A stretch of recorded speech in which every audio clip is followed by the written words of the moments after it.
कृष्णाय वासुदेवाय देवकी नंदनाय च नंदगोपकुमाराय गोविंदाय नमो नमः। तप्तकांचन गौरांगी राधे वृंदावनेश्वरी वृषभानुसुते देवी प्रणमामि हरिप्रिये। हे कृष्ण करुणा सिंधु दीनबंधु जगत्पते गोपेश गोपिका कांत राधा कांत नमस्तुते। नमो महावदन्याय कृष्ण प्रेम प्रदायते कृष्णाय कृष्ण चैतन्य नामिने गौरतिस्वे नमः। वक्रतुंड महाकाय सूर्यकोटि समप्रभ निर्विघ्नं कुरु मे देव सर्वकार्येषु सर्वदा। तप्तकांचन गौरांगी राधे वृंदावनेश्वरी वृषभानुसुते देवी प्रणमामि हरिप्रिये। हे कृष्ण करुणा सिंधु दीनबंधु जगत्पते गोपेश गोपिका कांत राधा कांत नमस्तुते। जय श्री कृष्ण चैतन्य प्रभु नित्यानंद श्री अद्वैत गदाधर श्रीवासादि गौर भक्तवृंद। हरे कृष्णा कृष्णा कृष्णा हरे हरे हरे राम राम राम हरे हरे।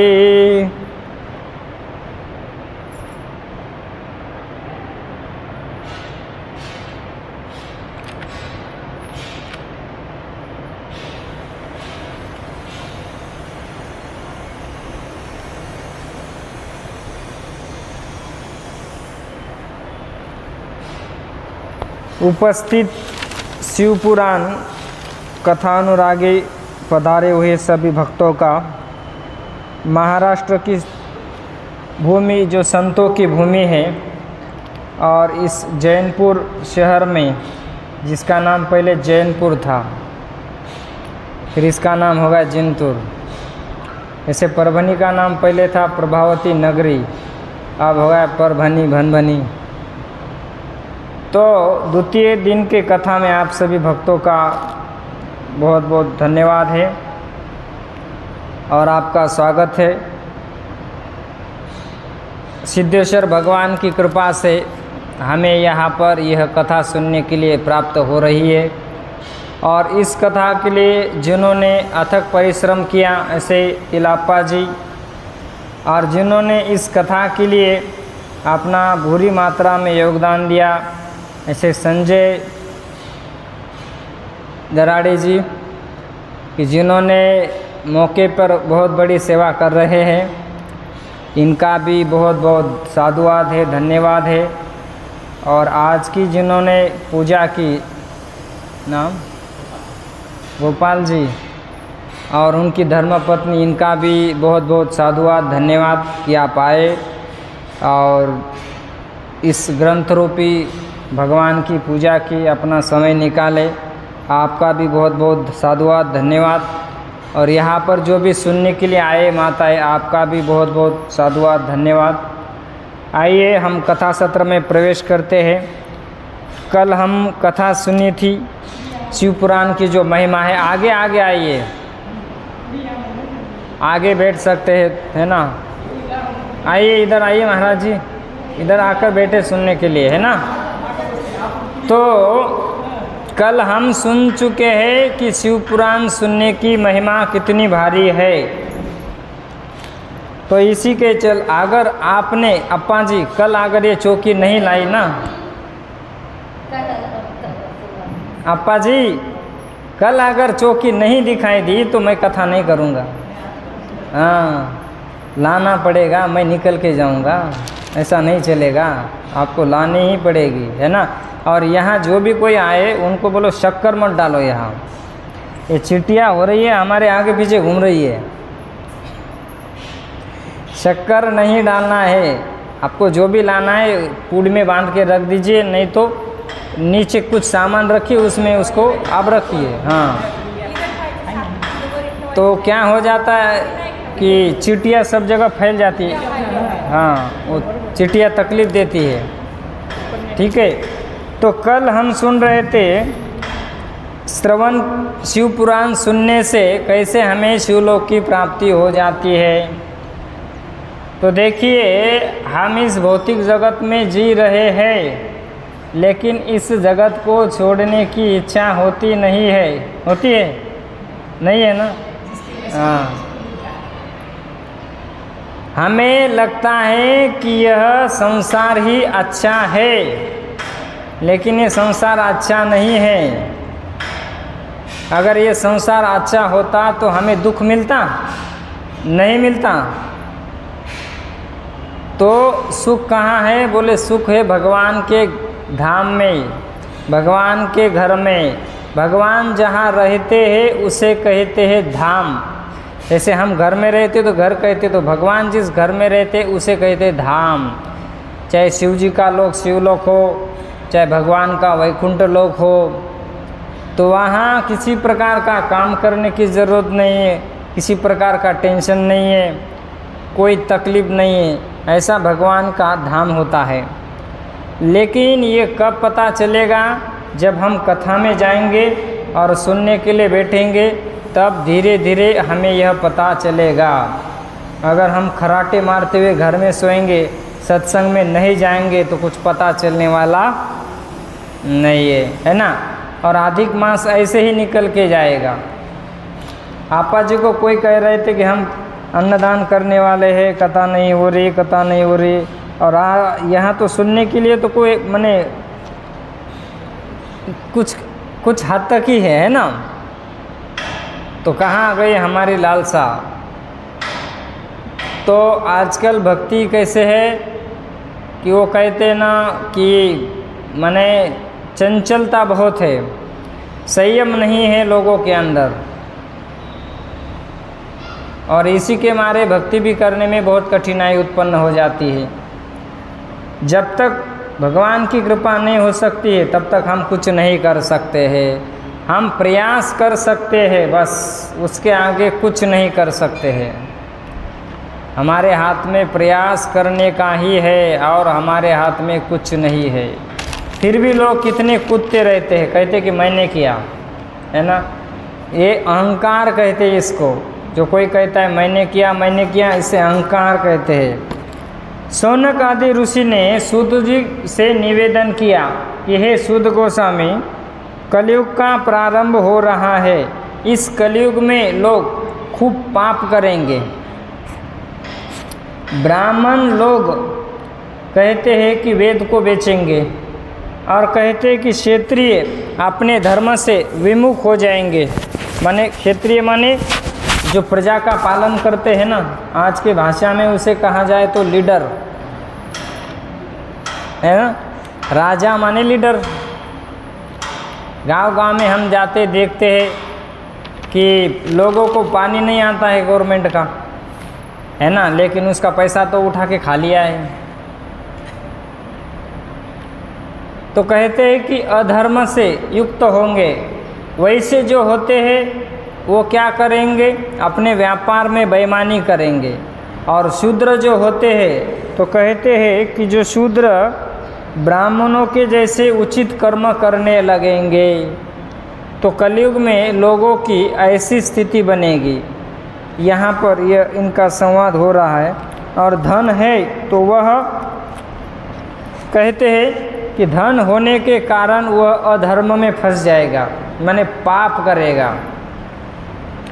और कोई विद्वान बन गया तो वो ब्राह्मणों की बराबरी करेगा।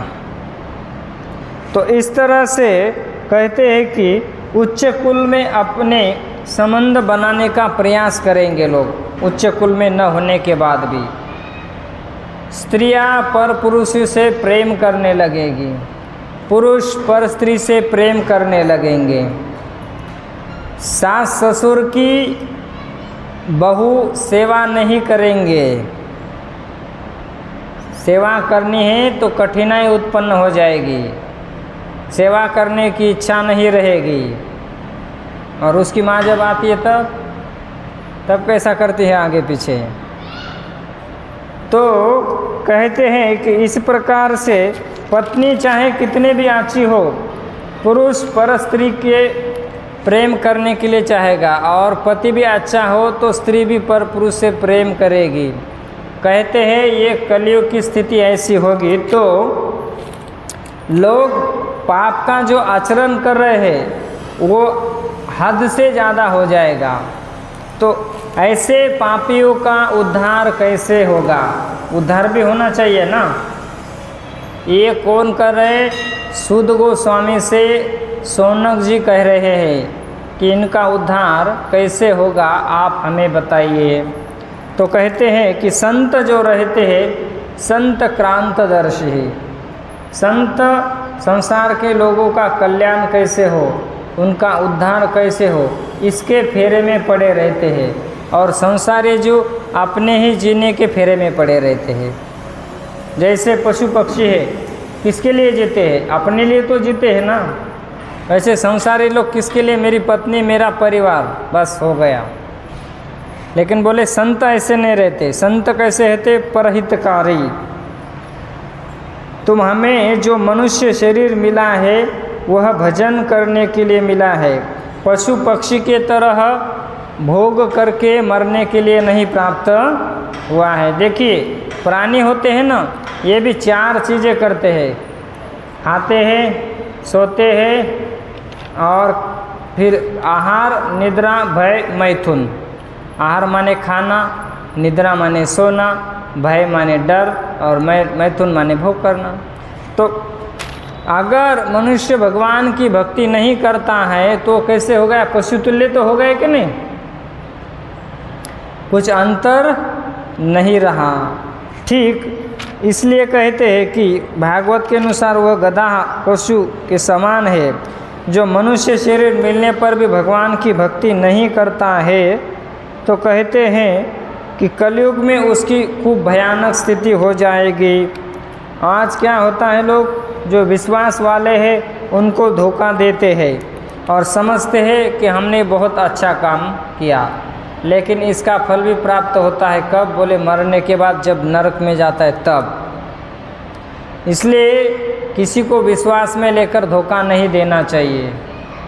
आगे कहते हैं कि मित्र मित्र में आपस में छल और कपट नहीं होना चाहिए। कलयुग में छल कपट बहुत होता है कि नहीं? ऐसे मान लीजिए किसी लड़की की शादी करनी है तो लड़के वाले क्या कहते हैं कि हाँ वो नौकरी पर है, बातें बनाते हैं, शादी हो जाती है और पता चलता है कि उसे नौकरी नहीं, कई कंपनी में काम करता है। तो इसे कहते हैं कपट करना, फंसाना कहते हैं। तो एक उदाहरण देते हैं कि हमने जिसका नमक खाया है उसके साथ हमें नमक हरामी नहीं करनी चाहिए। महाराणा प्रताप हो गए, उनके यहाँ एक दासी थी पन्ना धाय बोल के। तो एकदम से मुगलों ने उनके राज्य में आक्रमण किया और राजा मर गए। शत्रुओं ने देखा कि उसका जो पुत्र है इसे भी मारना होगा, तो इन्होंने आक्रमण तो किया। तो दासी ने देखा कि अगर राजा का पुत्र मर जाएगा तो इनका जो वंशज है खत्म हो जाएगा, इनकी पीढ़ी बचने वाली नहीं। अगर राजा का पुत्र बच गया तो आगे राज्य चल सकता है ना, इनके वंशज रह सकते। तो उस दासी ने उस पुत्र को लेकर वहाँ से भाग गई और अपने घर में जाकर उसे छिपा दिया और अपने पुत्र को घर से बाहर लाके लेटा दिया। शत्रु उसका पीछा कर रहे थे। शत्रु भागकर आए, उस दासी को कहा कि राजा का पुत्र कहाँ है बताओ। बोले ये राजा का पुत्र है, आंगन में लेटा हुआ। उस शत्रु ने तुरंत तलवार से उस बालक का सिर काट दिया। लेकिन यह जो दासी थी ये बिल्कुल रोई नहीं। क्यों? इसका तो पुत्र था। बोले मैंने नमक खाया है, मैं नमक हरामी नहीं करूँगी, राजा के साथ बेईमानी नहीं करूँगी। क्यों? मेरा तो पुत्र मर गया, लेकिन राजा का पुत्र जीते जी रहेगा तो मैं हजारों पुत्रों की माँ कहलाऊंगी, है ना, और राजा का वंशज आगे चलता रहेगा। तो इसे कहते हैं कि जिनका नमक खाया है उनके साथ नमक हरामी नहीं करना चाहिए। जैसे महाराष्ट्र में कहते हैं जिसके थाली में खाया उसके थाली में गंदा नहीं करना चाहिए, है ना, ऐसा कहते हैं। तो उसी तरह से कई बार हमें यह दिखने के, तो मैंने पुत्र को बचाया, तो यह स्थिति है धर्म की मान। आज कलयुग में धीरे धीरे मान और ईमान सब जा रहा है। लोग ईमान छोड़ रहे कि नहीं अपना? 1000 रुपये के लिए, 10,000 के लिए, 4,000 के लिए, 5,000 के लोग बेईमान होते हैं कि नहीं? हाँ, स्थिति भयानक हो रही है। आज व्यक्ति केवल पैसे के लिए पागल हो रहा है, खाली पैसा पैसा पैसा पैसा। काम ज़्यादा करने की इच्छा नहीं है, या जितना समय काम, जैसे देखो आजकल क्या है, पहले लोग खेती में काम करते हैं ना, बैल जोत के, तो दिन भर काम करते थे। आज ट्रैक्टर से 1 एकड़ खेती 1 घंटे में हो रही है ना, हो रही है कि नहीं? कितना समय बच रहा है? बच रहा है कि नहीं? तो इसका मतलब वो आगे गया है कि नहीं? फिर भी उसको लगता है कि और कम समय में हो। आप मने हाय रे पैसा, हाय रे पैसा, हाय रे पैसा। अब पैसा भी आ रहा है खेती से। अब पहले के जैसे खेती में काम करने की ज़रूरत नहीं, बस दिमाग चलाओ और समय पे काम करो। और मांस खाता है, दारू पीता है और कहता है कि खेती करने से कुछ पैसा नहीं आ रहा है। कहाँ से आएगा? तू पाप कर रहा है रात दिन, तो पैसा कैसे आएगा? और आएगा तो टिकेगा कैसा, है ना? और धरती माता हमें अनाज देती है। तो पहले जो लोग थे ना, वो खेती से जो भी धान्य आता था तो उसकी पूजा करते थे। आरती मने अगरबत्ती और कुमकुम और हल्दी लगाते थे और दीप दिखाते थे, है ना? आजकल क्या कर रहे हैं हम लोग? जैसे माल आता है सीधा लेके जाते हैं दुकान पे। लक्ष्मी की पूजा कहाँ हो रही है? धरती माँ की पूजा कहाँ हो रही है? तो वो धरती माता वो भगवान की पत्नी है, जिसका नाम है वसुंधरा। वसुंधरा माने जिन्होंने इस पृथ्वी को धारण करके रखा है, वो है भगवान की पत्नी वसुंधरा। हम आदर कर रहे तो कहाँ से मिलेगा? अनादर तो हो रहा है। माँ का अनादर करने के बाद अच्छा फल नहीं मिलता है। हाँ, तो कहाँ से अच्छा होगा हमारा? कहाँ से सुख शांति रहेगी? केवल भोग करने की वृत्ति बनी, बस धन कमाना है, धन कमाना है, धन। बस रात को टीवी देखना है। बड़ी बड़ी टीवी है लोगों के घर में, कितनी बड़ी। अब ये फोटो दिख रहा है ज्ञानेश्वर महाराज जी का, इससे भी बड़ी साइज़ की टीवी है घर में। बस रिमोट से लगाते हैं, बढ़िया चकाचक चेहरे दिखते हैं, चमकने वाले कपड़े दिखते हैं। और उसमें क्या होता है? मालिका होती है ना? उसमें सास बहू का झगड़ा दिखता है। सास बहुत अच्छी दिखती है, बहू उससे अच्छी दिखती है, फिर वो उससे अच्छा दिखता है और उसका झगड़ा चलता है। वही खोपड़े में आता है, घर में आग लग जाता है। तो इससे घर के रिलेशन अच्छे नहीं रहते हैं। इसलिए पहले जो बुजुर्ग थे ना, वो सुबह शाम भजन भक्ति करते थे। क्या करते थे? आज भी गांव में देखो, शाम के समय माता इकट्ठा मंदिर पे होती है और हरिपाठ गाती है। क्या गाती है? हाँ, तो ऐसे होना चाहिए। मैं यह कह रहा था कि खाली पैसा पैसा, इससे हम सुखी नहीं बन पाएंगे। हमें धर्म से युक्त कार्य करना पड़ेगा। जब तक हम धर्म का आचरण नहीं करेंगे, भगवान की भक्ति नहीं करेंगे, तो जीवन में कोई भी संकट आते रहे उससे हम बच नहीं पाएंगे। कई बार यह दिखने के लिए प्राप्त होता है कि लोग कहते हैं महाराज खूब पैसा आता है हमारे घर में, लेकिन पैसा टिकता नहीं है। क्यों? क्योंकि पैसा जो आता है वो पाप से कमाई का पैसा आता है, और पाप से कमाई का पैसा टिकता नहीं है। क्यों? उसमें धर्म ही नहीं है। पाप की कमाई टिकती नहीं है, न ठीक से जीने भी नहीं देती है। ऐसे कहा गया है मनु संहिता में, अन्यापायन द्रव्य 10 वर्षानि तिष्ठितम संप्राप्ते एकादश समूलम विनश्यति। पाप से कमाया हुआ धन 10 साल तक टिकता है। कितना साल? 10 साल होने के बाद जैसे ही 11वां साल लगता है तो ब्याज के सहित सब पैसा चला जाता है। कई बार ऐसा तक टिकता है ना। देखो कितना पैसा कमा रहे, माँ बाप ही कह देते हैं अपने लड़कों को। मान लीजिए उनका लड़का पैसा कम कमा रहा है, देखो वो कितना कमा रहा है। भले वो पाप करके कमा रहा है, लेकिन देखो तू तो इतना कम कमाता है। अब बेचारा वो ईमानदारी से कमाता है, मेहनत से कमाता है, और पाप से तो पैसा दुगना दिखता है ना। 2 नंबर का पैसा तो ज़्यादा ही आता है कम समय में। और माँ बाप को लगता है कि ये कुछ भी नहीं कर रहा। माँ बाप की भी कई बार बुद्धि खराब हो चुकी है इस समय में। क्यों? पैसा पैसा, हाय रे पैसा, हाय रे पैसा कर रहे हैं। अगर पैसे से अगर लोग सुखी हो जाते थे तो ये भजन भक्ति करने के लिए क्या साधु संत पागल हो गए क्या?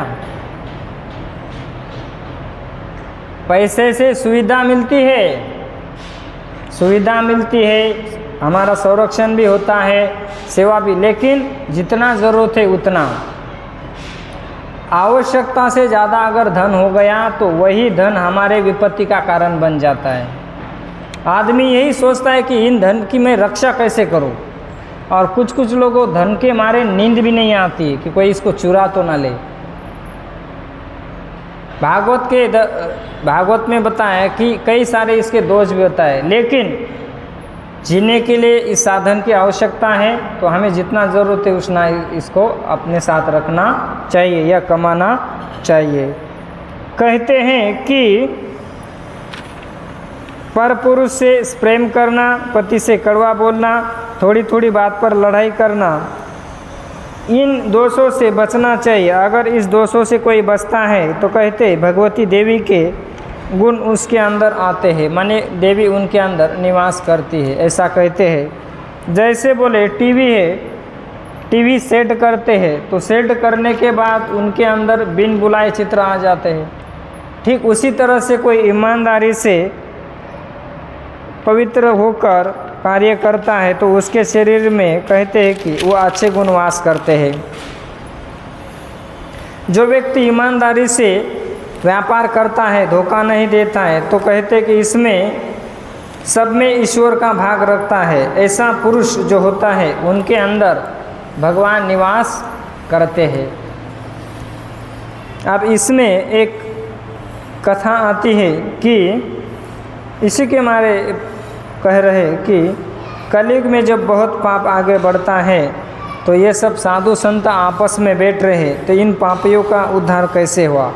तो ब्रह्मा जी कहे कि चलो हम भगवान शिव जी के पास चले जाएंगे और उनको पूछ लेंगे कि लोगों का उद्धार कैसे होगा। तो यहाँ आए, यहाँ पर कहे गए कि जो कोई शिव पुराण की कथा सुनेंगे, शिव जी के नाम का आश्रय ग्रहण करेंगे तो उनके सारे पाप धुल जाएंगे और अंत में उन्हें परम पद की प्राप्ति हो जाएगी। शंकर भगवान की। तो कहते हैं कि भगवान शंकर परम कल्याणकारी है। जो कोई भगवान शंकर की भक्ति करता है तो उसे जीवन में जल्दी दुख की प्राप्ति नहीं होती है और ना ही उन्हें किसी चीज़ की मांगने की आवश्यकता होती है। उनके नाम में ही उन्होंने सब कुछ कल्याण करके रखा है। जैसे कहते हैं, कल ही हमने इस बात को समझाया था कि शंकर, शम करोति इति शंकर, शंकर माने जो कल्याण करते हैं, सुख शांति प्रदान करते हैं, उन्हें कहते हैं शंकर, है ना। इसलिए जो लोग अपने घर में शंकर शंकर कहते हैं तो उनके घर में सुख और शांति और समृद्धि और संपत्ति आती रहती है। ऐसे मैं नहीं कह रहा हूँ, ऐसे गुरुजन कहते हैं। इसलिए हमें इनका नाम लेते रहना चाहिए और अपनी जो संतान है उनका नाम भी भगवान के नामों से रखना चाहिए। हमारे सनातन धर्म में हम देखते हैं कि हमारे जो पूर्वज हुए हैं इन्होंने सब अपने भगवान के नाम, देवी के नाम ही रखे हैं। इसलिए हमें इन्हीं परंपरा को लेकर आगे चलना चाहिए, है ना। क्या होगा, इससे भगवान का नाम अनजाने में ही हमारे मुख में आएगा, तो इससे हमारी मति भगवान में लगती रहेगी। ऐसे तो नहीं लगती है ना। तो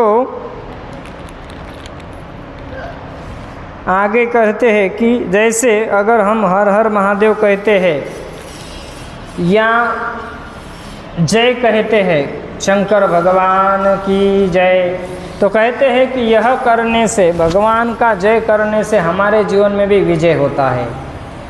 इसलिए कई बार हम कहते हैं कि भगवान का नाम लेते तो बोले शंकर भगवान की जय, भोलेनाथ भगवान की जय।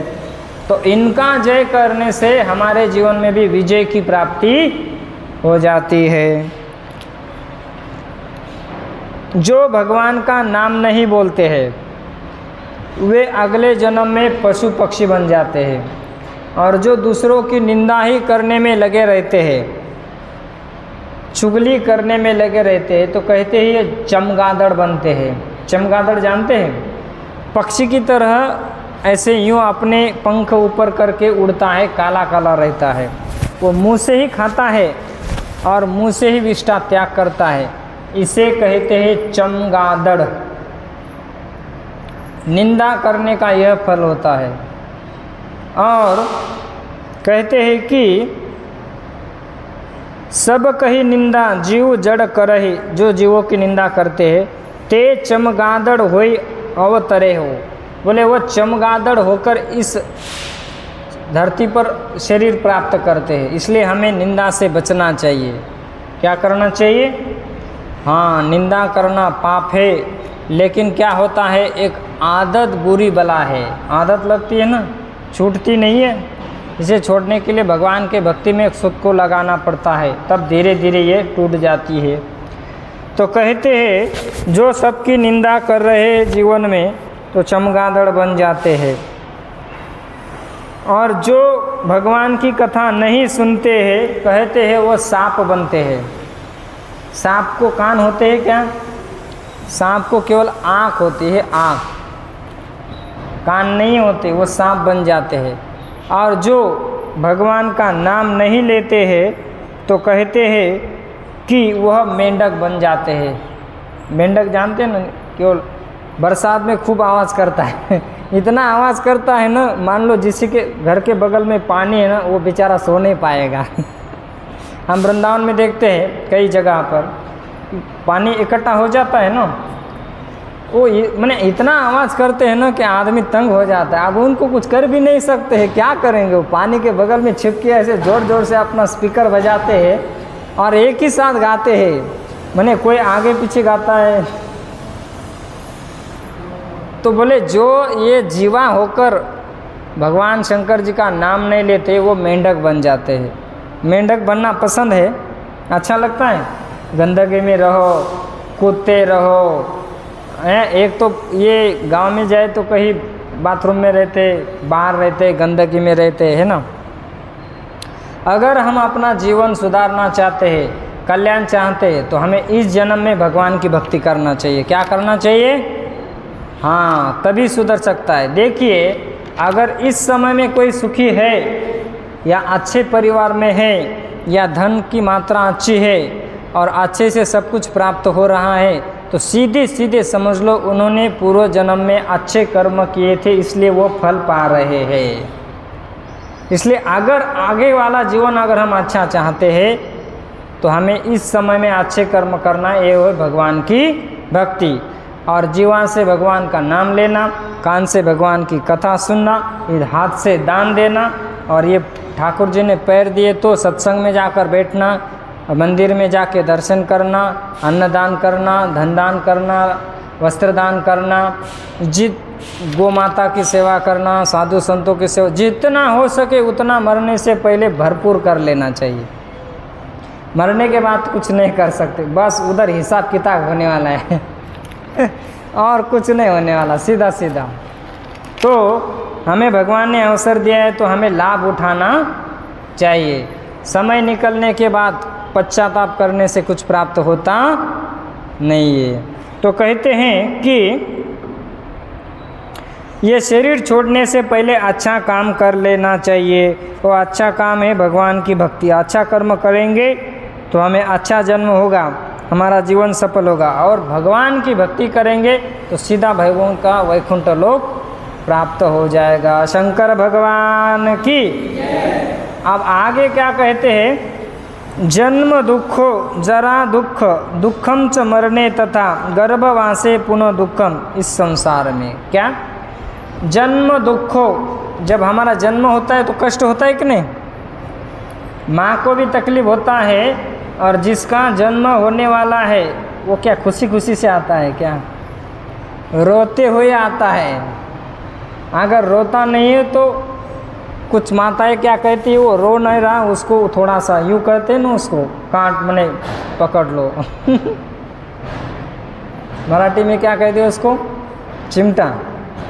आप बेचारा पहले से परेशान और उसको कष्ट दे दो और, है ना। तो जैसे ही जन्म दुख हो, जन्म होते समय भी कष्ट है, ठीक है। जरा दुख हो, जरा मने बुढ़ापा, बुढ़ापे में कष्ट है कि नहीं। हम एक जगह गए थे, एक बुजुर्ग थे, खाट पे पड़े हुए थे, वो पेशाब के लिए भी नहीं जा सकते थे। डॉक्टर ने ऐसे अरेंजमेंट करके रखा था कि वो जो चीज़ें लगाते वो लगा दिया था बैठे बैठे खाट पे। मैंने देखा, मैंने कितना कठिन है कि जब शरीर अच्छा रहता है तो हम भक्ति नहीं करते, भोग में फंसे हुए रहते हैं, खाना पीना घूमना इधर उधर करना। और कुछ कुछ लोग कहते हैं कि बुढ़ापे में भक्ति करना चाहिए। अब बुढ़ापे में तो पेशाब भी ठीक से नहीं कर पाता है और बड़ी बड़ी बातें हाँकता है कि बुढ़ापे में भक्ति करना चाहिए। हम एक जगह गए थे, कौंडिन्यपुर। कौंडिन्यपुर जानते हैं ना। कौंडिन्यपुर क्या है, रुक्मिणी माता का मायका, माहेर, है ना।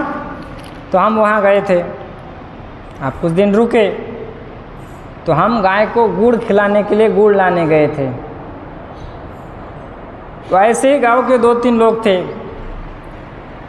तो कहते हैं कि भगवान ने भी, मैं ये कहना चाहता हूँ कि लोग कहते हैं कि बूढ़ा होने के बाद भजन करना चाहिए, कुछ लोग कहते हैं शादी करके भजन करना चाहिए, है ना।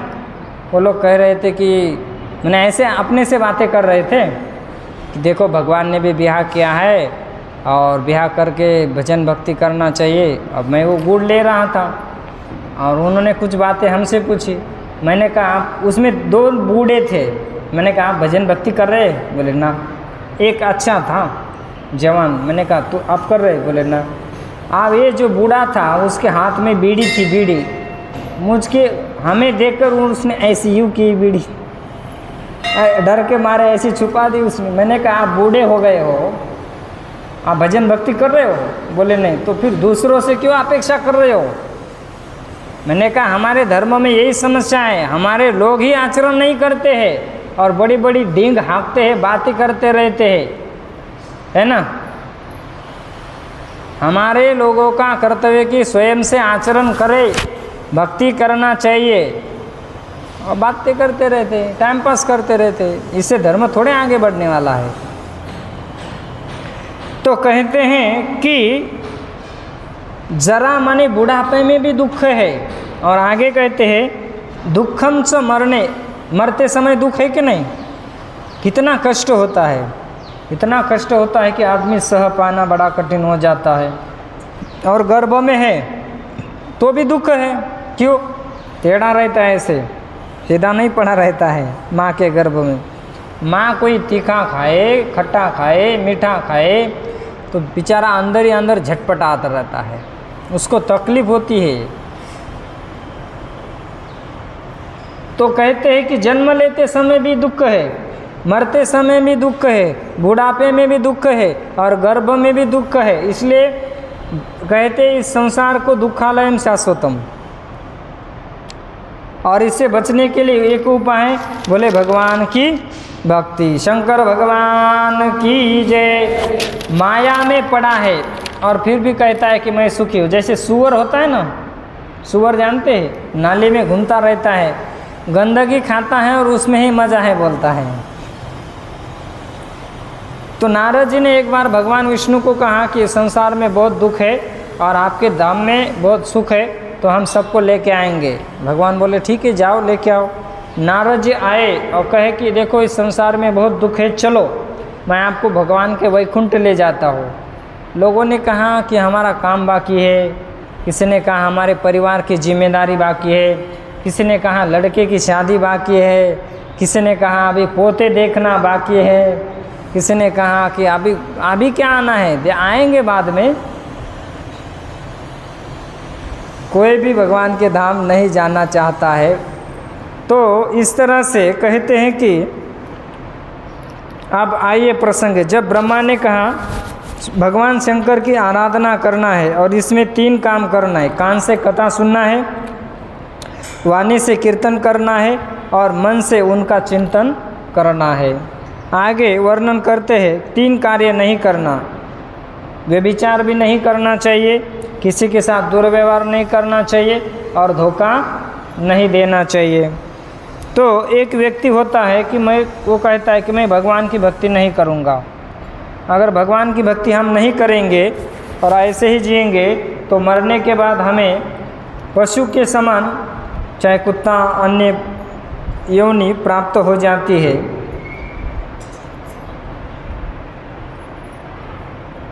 ये जो शरीर हमें प्राप्त हो चुका है ये भगवान ने हमें दिया है। माँ के गर्भ में भी आए हम भगवान की कृपा से आए हैं। कई बार लोग कहते हैं ना कि नहीं हमसे संतान प्राप्त हुई है। अगर हमारे सामर्थ्य से संतान प्राप्त होती तो जिनको संतान नहीं है उनकी क्या बात है। ये सब कुछ जो प्राप्त हो रहा है ये सब भगवान की कृपा से ही प्राप्त हो रहा है। जो भी हम कमाते हैं तो कहते हैं कि अगर हम दान नहीं देते हैं तो अगले जन्म में हम कंगाल बन के भिखारी हो जाते हैं। इसलिए हमें यहाँ पर वर्णन किया गया है कि शिव पुराण में लिखा है कि ब्राह्मण जितना कमाए उसका तीसरा हिस्सा उसको दान देना चाहिए। किसको? ब्राह्मण को। अगर दान नहीं करता है तो मरने के बाद कहते हैं कि जब पैदा होता है तो गरीब बनकर पैदा होता है। इसलिए ब्राह्मण को भी दान देने की बात कही गई है, केवल लेने की बात नहीं कही गई है। और अगर कोई किसान है तो किसान को अपने कमाई का 10वां हिस्सा देना चाहिए। कितना? 10वां हिस्सा। और व्यापारी है तो उसको अपने कमाई का 6ठा हिस्सा देना चाहिए दान करने में, है ना। अगर दान कर देते हैं तो नरक उन्हें प्राप्त नहीं हो जाएगा। किसान नहीं देता है तो उसके फसल में ओले गिरेंगे, बर्फ़ जो होता है ना छोटा छोटा, और कीड़े लगेंगे धान्य को, ऐसे कहते हैं। इसलिए हमारा कर्तव्य है, भगवान ने हमें शरीर दिया है तो हमें उनकी भक्ति करना चाहिए। एक राजा शिकार खेलने गया था और शिकार खेलने गया तो उन्हें प्यास लग गई। जो मशक वाला रहता है ना, बकरी के चमड़ी से वो मशक बनता है जिसमें पानी रखते थे पहले लोग, है ना। तो वो मशक वाले ने वो राजा को पानी पिलाया तो राजा ने उस व्यक्ति को 24 घंटे के लिए अपने राज्य का राजा बना दिया। ठीक वैसे ही भगवान हमें हवा दे रहे, भगवान हमें पानी दे रहे, भगवान हमें अन्न दे रहे, भगवान हमें प्रकाश दे रहे, भगवान हमें अग्नि दे रहे। हम जो भी खाते वो हजम करने के लिए। इतना सब कुछ देते हुए अगर हम भगवान की भक्ति नहीं करते हैं तो हम बहुत बड़ा पाप कर रहे हैं। कर रहे हैं कि नहीं? सब कुछ कौन दे रहा है? भगवान तो दे रहे हैं, या हम कैसे ला रहे हैं क्या? हमारे महाराष्ट्री कथा में बताते हैं ये जो सूर्य का प्रकाश मिल रहा है ना, अगर भगवान ने हम लोगों को कह दिया कि आपको इस सूर्य के प्रकाश का लाइट बिल पे करना है, कर पाएंगे? है हमारे अंदर सामर्थ्य? कुछ चुकता कर पाएंगे? कुछ भी नहीं कर पाएंगे। कहने का सार यह है कि भगवान ने हमें ऐसा दिया है तो हमें भगवान का भजन भक्ति करना चाहिए।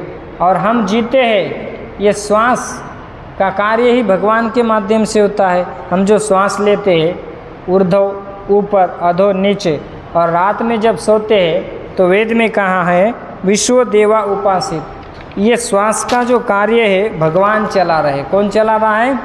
हाँ, सब कुछ भगवान ही करा रहे हैं। इसलिए हमें इनको भूलना नहीं है। अगर हम भूलते हैं तो हमारे जैसा कोई पापी नहीं है ना। हाँ, जिसने देखने के लिए आंखें दी है, जिसने सुनने के लिए हमें कान दिया है, गुणगान करने के लिए वाणी दी है, खाने के लिए जीवा दी है, दान करने के लिए हाथ दिया है, कार्य करने के लिए शरीर दिया है, और कहते हैं ऐसे भगवान को भूल गए। केवल पैसा पैसा, पत्नी पति परिवार, इसमें अगर फंसे रहेंगे तो हम भगवान के वैकुंठ को नहीं जा पाएंगे। शंकर भगवान की। तो यहाँ पर वर्णन करते हैं कि शंकर भगवान के 5 मुख है। कितने हैं? है कि नहीं? सुन लो, इस 5 मुख से हम जो यहाँ कहाँ लिखा है ना, ओम नमः शिवाय, है ना, ये 5 शब्द निकले हुए हैं, 5 ही है ना, ओम नमः शिवाय, ये 2 और ये 3 कैसे उत्पन्न हुए सुन लीजिए। उनके उत्तर दिशा से न निकला है, उत्तर दिशा से न निकला है, और कहते हैं कि दक्षिण दिशा से नहीं, पीछे के मुख से म निकला, दक्षिण से सी निकला, और सामने के मुख से व निकला, और अंत मुख से ये निकला, तो इस तरह से हो गया नमः शिवाय। इसके साथ ही साथ इनके मुख तो 5 है, लेकिन कहते हैं कि उनके आँख के बारे में भी वर्णन आगे के भाग में है। हाँ, 5 मुख 5 अक्षर नमः शिवाय। तो ये कथा शायद आप लोगों ने सुनी होगी, जिसे कई लोग मक्का मदीना कहते हैं। ये मक्केश्वर भगवान है, मक्केश्वर महादेव।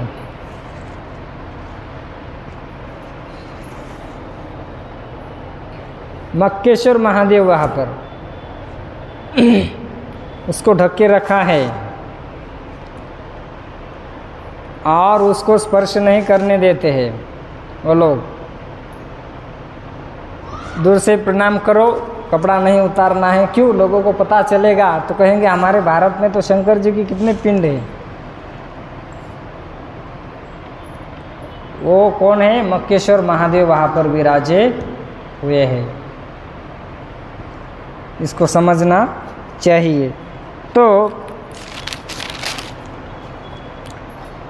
आगे बढ़ते हैं कि पूजा के बारे में कहते हैं कि जैसे भगवान के मूर्तियां हैं अन्य, उनका श्रृंगार करना पड़ता है, लेकिन कहते हैं कि शिव जी की जो मूर्ति 2 रूप में, एक है कि शंकर जी 2 रूप में होते, एक साकार ज्योति और दूसरे पिंड के रूप में, है ना। तो यहाँ पर कहते कि नंदीश्वर ने समझाया, देखो शंकर की पिंडी जो शिवलिंग है ना, शिवलिंग माने लिंगम चिन्ह, जैसे पुरुष होता है पुल्लिंगी स्त्रीलिंगी, पुरुषवाचक चिन्ह के बराबर नहीं। कहते ये समझाने के लिए इस बात को यहाँ पर चिन्ह कहा गया है। एक शंकर पिंड रूप में स्वरूप है, दूसरी तरफ शंकर भगवान पंचमुख है और उनके 10 हाथ है। कितने हाथ है? हाँ। और कहते हैं कि उनके 15 नेत्र है। कितने हैं? रावण के कितने सिर थे? रावण के सिर कितने थे? 10 थे ना। आँख कितनी हो गई? 20 हो गई कि नहीं? तो ऐसे भोले भगवान के 10 हाथ है और 15 नेत्र हैं। और कहते इसलिए गंगाधर, गंगा को भी जिन्होंने धारण किया है, ऐसे गंगाधर भगवान शंकर भगवान की। अब देखिए, ये जो रावण था ये ब्राह्मण था। कौन था? कर्म के कारण राक्षस कहा गया। इन्होंने भगवान शंकर की भक्ति की, है ना, आराधना की। देव दानव सभी शंकर की उपासना करते हैं और रावण ने स्तोत्र भी गाया है ना, जो उनका महिमा गाते हैं। तो शंकर की जो भक्त होते हैं शंकर भगवान की, वो जल्दी मरते नहीं है या उनको कोई मार नहीं सकता है। बोले भगवान राम जब रावण को मारना चाहते थे तो पहले तो उन्होंने शिव जी की स्थापना की रामेश्वर में, आराधना मुझे पूजा की और फिर बातचीत हो गई और फिर शंकर भगवान ने कुछ अपनी मर्यादा रखी, है ना, और फिर मर्यादा में बांध के रख दिया। तो कहने का बात यह है कि शंकर के उपासक जो होते हैं वो जल्दी नहीं मरते, या उनके ऊपर सैनिक का जो 7.5 कहा गया है ये 16 साल तक नहीं लगता है। सैनिक जो कहते हैं 7.5, अगर कोई शंकर भगवान की भक्ति करते हैं तो उनके ऊपर शनि देवता का असर नहीं होता है। अगर किसी को 7.5 लगती है, ज्योतिष वाले बताते हैं, तो कहते हैं कि उनको 3 महापुरुषों का नाम लेना चाहिए। एक कौशिक, पिपलाद और गाधी, ये 3 महापुरुषों का जो भी कोई नाम लेता रहता है उनके ऊपर शनि की छाया भी नहीं पड़ सकती है। शनि प्रयास करेगा तो वर्णन आया है कि शनि के 100 टुकड़े हो जाएंगे, इतना माने इनमें प्रभाव है, वो कुछ नहीं कर सकते हैं। तो ऐसे कहते हैं कि इन 3 नामों को लेते रहो, शनि 5 भी नहीं आएगा और छाया भी उसके हमें छू नहीं पाएगी। देखो भगवान के भक्ति में शक्ति है, लेकिन कब पता चलेगा? जब हम भक्ति करेंगे तब। जब तक भक्ति नहीं करेंगे तब तक पता चलने वाला नहीं। चलेगा? नहीं चलेगा। तो आप देखिए 2 रूपों के बारे में हम सुन रहे थे, इसी के बारे में एक प्रसंग आता है कि एक बार क्या होता है, ब्रह्मा जी विष्णु जी, इसमें थोड़ा वाद विवाद होता है। ब्रह्मा जी कहते हैं कि मैं बड़ा हो, भगवान विष्णु कहते हैं मैं बड़ा हो। ब्रह्मा जी कहते हैं मैं सृष्टि का निर्माता हूँ, तो भगवान विष्णु कहते हैं मैं पालन करता हूँ। ब्रह्मा जी कहे अगर मैं सृष्टि उत्पन्न न करूँ तो आप पालन कहाँ से करेंगे? भगवान विष्णु कहते हैं कि मैंने पालन नहीं किया तो पैदा कहाँ से हो जाएंगे? आप इन दोनों में सास बहू के जैसा झगड़ा शुरू हो गया। सब देवता लोग इकट्ठा हो गए, बोले चलो शिव जी के पास, है ना। शिव जी के पास आए तो कहे कि इनमें ऐसी समस्या चल रही है, आप सरपंच है, माने देवताओं के पंच है, मुखिया है, आपको इनका समस्या का निराकरण करना है। आप बताइए, इसमें से रास्ता निकालिए कि क्या करना है। तो शिव जी ने ज्योति स्तंभ प्रकट किया, जैसे होली जलती है ना, उसका अग्नि नीचे ऐसे नीचे किया तो आग ऊपर लपेटती है, उसको छोड़ दिया और ब्रह्मा जी को और विष्णु को कहा कि जाओ इसका आदि अंत, क्षमा कीजिए, अंत देख के आओ। जो अंत देखेगा वो बड़ा, अंत समझ रहे, एकदम लास्ट। अब ब्रह्मा जी गए ऊपर, भगवान विष्णु गए नीचे। अब भगवान विष्णु देखने लगे अंत मिल ही नहीं रहा, वो जल्दी वापस आ गए। तो शिव जी ने कहा क्यों, अंत मिल गया? बोले कहाँ मिल रहा है, मिल नहीं रहा, आप ही अनादि है तो अंत कहाँ से मिलेगा? तो समझ गए भगवान शिव। ब्रह्मा जी करोड़ों वर्ष तक घूमते रहे, फिर कुछ नहीं मिला। बोले कहीं ऐसा ना तो हो भगवान विष्णु को मिल जाए और उनका नाम हो जाए और उनकी पूजा और मेरा कुछ भी नहीं है। तो उन्होंने क्या किया, एक केतकी होता है ना, केतकी क्या कहते, उस केतकी केवड़ा, उसका पुष्प लिया और एक गैया थी, उस दोनों को कहा कि आप काम करो, मेरे साथ चलो और वहाँ गवाही दो, साक्षी, जैसे कोर्ट में साक्षी देने के लिए बुलाते हैं ना, बस तुमको क्या करना है, बस हाँ सिर हिलाना है, गवाही देना है, इतना ही। आ गए, ब्रह्मा जी को पूछा गया क्यों, अंत मिल गया? बोले हाँ मिल गया। बोले ठीक है, गवाही ये 2 है, एक केत की केवड़ा पुष्प और ये गौ माता। सिर हिलाया, शिव जी को आया बड़ा क्रोध। तो क्या कहते हैं, साच बराबर तप नहीं, झूठ बराबर पाप, जो के भीतर साच है ताके भीतर पाप। बोले सरासर झूठ बोल रहे हो तुम। अब ये समझ गए ब्रह्मा जी कि अरे ने गलती किया हमने। तो फिर शिव जी ने शाप दे दिया, ब्रह्मा जी को शाप दिया कि तुम्हारी संसार में कहीं पूजा नहीं होगी। इसलिए शिव जी, ब्रह्मा जी की कहीं मूर्ति नहीं होती है, बस 2 ही जगह है, एक है पुष्कर में और वो दूसरी हमारे वृंदावन में, मधुवन के नहीं, बहुला वन में चोमुआ है, चोमुआ वहाँ पर एक है बस, बाकी उनकी कहीं पर पूजा नहीं होती, क्योंकि झूठ बोलने के कारण शाप मिला। दूसरे गौ माता को शाप मिला कि आपका शरीर पवित्र रहेगा लेकिन मुख पवित्र नहीं रहेगा। भगवान विष्णु को कहा गया कि आपने सत्य कहा है, इसीलिए आपके अनेक अवतार हो गए, आपके अनेक भक्त हो गए, आपके अनेक मंदिर हो गए और आपकी खूब लोग भक्ति करेंगे। तो इस प्रकार से यहाँ पर वर्णन आता है कि झूठ नहीं बोलना चाहिए, है ना। झूठ बोलना अधर्म है और पाप भी है।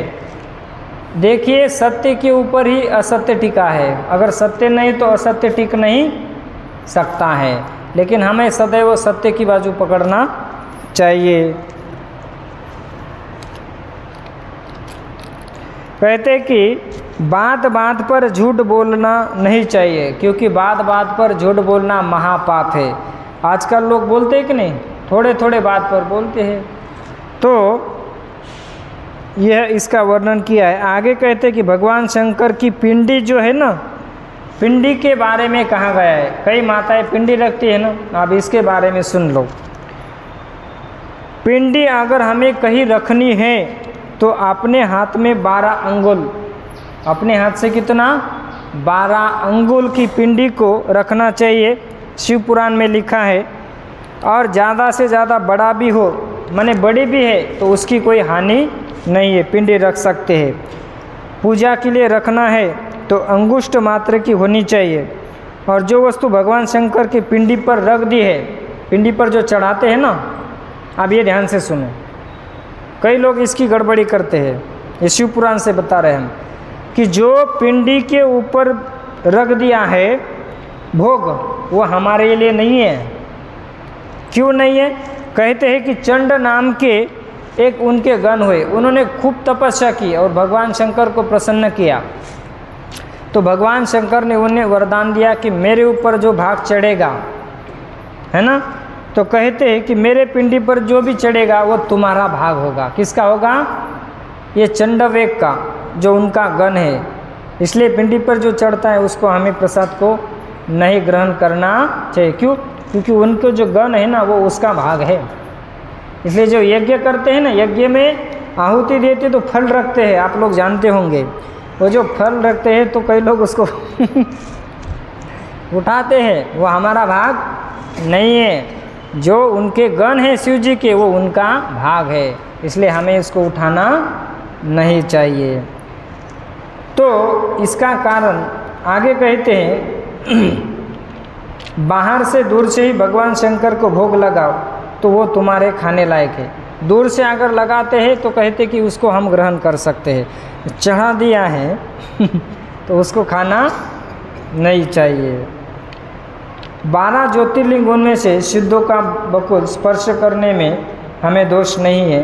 अब रुद्राक्ष के बारे में कहते हैं, रुद्राक्ष की जो माला है, रुद्राक्ष का जो पेड़ होता है ना, वो कैसे प्रकट हुआ और रुद्राक्ष पहनने से क्या फल मिलता है। तो कहते हैं कि बेलपत्र भगवान के ऊपर चढ़ाना चाहिए। कल हम बेलपत्र की महिमा सुने, कई माताएं थी, है ना। तो एक बेलपत्र चढ़ाने से करोड़ों कन्या का दान करने का फल प्राप्त हो जाता है। इतनी भारी महिमा है। तो कहते हैं कि भगवान शंकर जी के नेत्र से अश्रु निकले और उसी अश्रु के बिंदु से जब वो नीचे गिरे तो कहते उसी से रुद्राक्ष नाम का पेड़ उत्पन्न हुआ। रुद्र अक्ष, अक्ष मने आँख, रुद्र मने भगवान शिव, इसलिए उसका नाम होगा रुद्राक्ष। तो कहते हैं कि रुद्राक्ष की जो माला है ये भगवान शंकर के नेत्र के रूप है, और जिससे शरीर में रुद्राक्ष की माला है जिसने पहनी है। अब देखिए, माला पहनना है तो इसमें 4 नियम हैं। मांस नहीं खाना है, नशा नहीं करना है, व्यभिचार नहीं करना है, पर पुरुष पर स्त्री से प्रेम माने गलत दुष्कर्म, और जुआ नहीं खेलना है।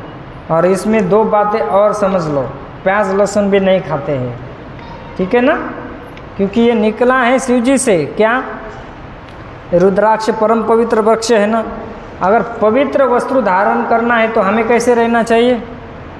पवित्र रहना चाहिए कि नहीं, है ना। अगर हम यहाँ बैठते हैं तो हमें नहा के आना पड़ता है, वस्त्र भी नया पहन माने धो के पहनना पड़ता है, और ये आसन भी साफ सुथरा रखना पड़ता है। तो हर एक जगह की एक महिमा होती है, पवित्रता होती है। तो इन 4 चीज़ों को पालन करना चाहिए और प्याज लहसुन को नहीं खाना चाहिए, क्योंकि ये तामसी है। इससे आहार से हमें इसे निकाल देना चाहिए। तो कहते हैं कि आप देखिए, अगर हम रुद्राक्ष की 1 माला धारण करो, चाहे ज़्यादा मणि धारण करो, बोले इससे क्या होता है? बोले इससे यमराज जी के यमदूत उसे स्पर्श भी नहीं करते हैं। अगर हम नरक में नहीं जाना चाहते हैं तो हमें क्या करना चाहिए? रुद्राक्ष की माला धारण करनी चाहिए। आजकल डुप्लीकेट भी रुद्राक्ष की माला मिलती है। मैंने ये वृंदावन में सुना, जब हम गुरुजी से भागवत पढ़ते थे ना, ज्ञान गुदड़ी में, आप लोगों ने शायद नाम सुना होगा। ज्ञान गुदड़ी ऐसा स्थान है, विशेष स्थान है वृंदावन का, जहाँ पर गोपेश्वर महादेव है और फिर जगन्नाथ बलदेव सुभद्रा जी है, और फिर जहाँ पर राधा ब्रजमोहन जी है, और वहाँ पर हनुमान जी का मंदिर है। फिर वहाँ यमुना मैया आती है, और वहाँ पर भक्ति देवी नारद जी का संवाद हुआ है। और वही स्थान पर गोस्वामी तुलसीदास जी कुछ समय रह के भजन किए, उनकी समाधि है। उसी स्थान में हम प्रतिदिन गुरु जी से भागवत पढ़ते थे। तो एक अब वहाँ सब ब्राह्मण वैष्णव साधु भी आते थे। तो बात कर रहे थे कि रुद्राक्ष की माला गुरुजी बता रहे थे, और दूसरे महात्मा की ओरिजिनल आपके पास है तो हमें दे दो पढ़ने के लिए। आजकल डुप्लीकेट माल भी आ रहा है। कहने का मतलब है कि सावधानी से लेना चाहिए, कि वास्तव में देखना चाहिए कि ये असली है कि नहीं, है ना।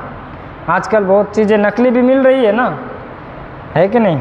हाँ, तो कहते हैं कि 1 मुखी रुद्राक्ष 1 लाख रुपए में सस्ता है, अभी पता नहीं। 2 मुखी रुद्राक्ष ये विश्व देव का रूप होता है।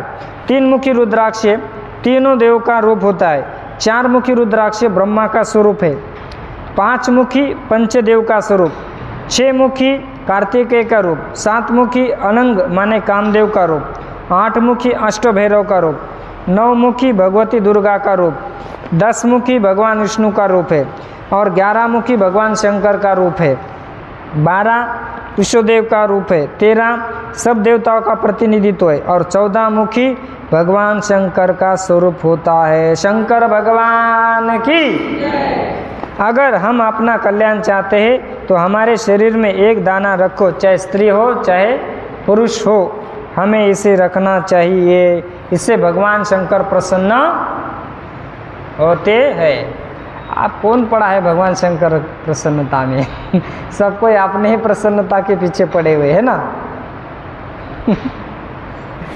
तो कहते हैं 3 चीज़ों के बारे में बताया है। क्या? एक, भगवान शंकर का जो कोई चंदन लगाता है उसकी 3 रेखाएं ललाट पे, वो ब्रह्मा विष्णु और महेश है। एक बात हो गई। दूसरी बात, जिनके मुख पर भगवान शंकर का नाम है, ठीक है। और तीसरी बात है, जिनके गले में रुद्राक्ष की माला है, तो मानो उनके शरीर के अंदर गंगा यमुना सरस्वती निवास कर रहे हैं। शंकर भगवान की। अगर हमें यम छू न जाए ऐसा लगता है तो हमें इसको ग्रहण कर लेना चाहिए, धारण करना चाहिए। जैसे वैष्णव लोग क्या करते, कंठी माला धारण करते तुलसी की, है ना, गले में। यमराज के दूध उसको टच नहीं कर सकते हैं। वैसे हम लोगों ने आजकल जनेऊ धारण करना छोड़ दिया है, तिलक लगाना छोड़ दिया है, कंठी माला धारण करना छोड़ दिया है, और शिखा रखना भी छोड़ दिया है ना। तो हमें ये सब क्या करना चाहिए? धारण कर लेना चाहिए। अब एक बहुत सुंदर कथा थी, और शायद ये हमारे महाराष्ट्र में ही घटना घटित हुई है। बहुत अच्छी कथा है, और ये बहुत हमें शिक्षा प्रदान करती है कि एक सुधर्म नाम के ब्राह्मण थे, और उनकी पत्नी थी सुदेहा। दोनों अच्छे पति पत्नी थे, उनको कोई संतान नहीं थी। पत्नी ने कहा आगे वंश चलने के लिए आपको संतान चाहिए, तो आप यूँ काम कीजिए, मेरी बहन है उसके साथ आप शादी कीजिए, है ना। तो पतिदेव कहते हैं कि देखो, दो पत्नियां जब होती है ना, झगड़ा होता है, लड़ाई होती है, तो अच्छा है कि एक ही ठीक है। तो वो कहती है देखो, संतान होनी चाहिए वंश के लिए, पिंडदान के लिए, ऐसी बातें कहती है और आप कीजिए। मेरी बहन है, शिव जी की परम भक्त है। आप पति ने अपने पत्नी की बात मानी, बहन के साथ शादी की। अब ये परम भक्त थी शिव जी की, उसका नाम था घुसमा। अब ये क्या करती थी, रात में ही मिट्टी एक जगह लाकर रखती थी, उसको फुलेती थी, फुला देती थी, और सुबह जल्दी उठती थी। कितने बजे? 2:30 बजे।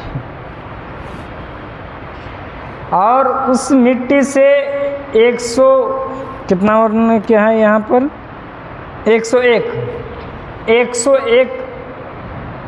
शिवलिंग बनाती थी, और बनाने के बाद पूजा करके फिर तालाब में जाकर उसको विसर्जित करती थी। इसका ये प्रतिदिन का ये कर्म था, ऐसे एक दिन का नहीं। अब ये घर में आ गई, अब इसका ये अपना शुरू हो गया भजन भक्ति।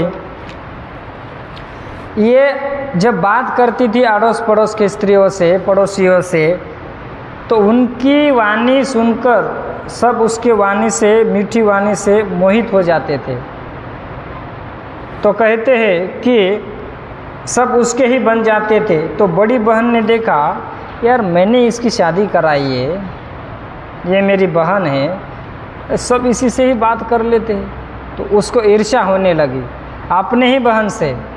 तो 1 साल हो गए ऐसे। 1 साल के बाद उन्हें, वो छोटी जो बहन थी, उसे संतान की प्राप्ति हो गई, बच्चा हो गया। अब बच्चा होने के बाद ये जो बहन थी, इसने देखा कि बहुत अच्छी तरह से सब कुछ चल रहा है और लोग बधाई देने के लिए आ रहे, आनंद है, लेकिन इसके अंदर जो ईर्ष्या उत्पन्न हुई थी बहन के प्रति, वो आग जो लगी थी, जलन जो हो रही थी, वो उसे शांति से नहीं बैठने दे रही थी। तो उसने सोचा कि कुछ भी करके इस बच्चे को मारना पड़ेगा। क्या करना पड़ेगा? मारना। अब बच्चा छोटा था, छोटा मैंने समझ रहे ना, पहले लोग जो थे ना बचपन में ही शादी कराते थे, है ना, पहले थे कि नहीं सिस्टम। तो वो जो घुसमा थी, उसका जो बेटा था, अब ज़्यादा भी तो बहुत बड़ा नहीं हुआ था, उसका शादी हो गया, और जो बहू थी वो भी छोटी थी। कुछ साल पहले जिनकी उम्र 13 साल है ना, 13 साल में शादी होती थी, या उसके पहले शादी होती थी। हम जानते कि हमारे इधर एक भक्त थे, वो कहे कि बोले हम 15 साल के थे तभी हमारी शादी हुई थी। और एक माता जी ने हमें कहा, वृंदावन आए थे, कहे कि मैं 13 साल की थी तभी मेरी शादी हो गई थी। मैंने समझ रहे ना। तो ऐसे छोटा बालक था ये। तो ये जो बड़ी बहन थी, वो अवसर देख रही थी कि इसको मारना है, लेकिन उसको अवसर ही नहीं मिल रहा था उस बच्चे को मारने के लिए। कैसे भी करके उसे अवसर मिला तो उसने पहले उसका सिर काट दिया। देखो ईर्ष्या कैसी बेकार होती है, दिखती तो नहीं है लेकिन काम बहुत खतरनाक करती है ईर्ष्या। हाथ काट दिए, पैर काट दिए, सिर काट दिया, और ये सब तालाब में लेके जाकर फेंक दिया। अब फेंकने के बाद खुद घर में आई और छाती पीट पीट कर रोने लगी, हाय रे मेरा बेटा, किसी ने मार दिया, किसी ने मार दिया।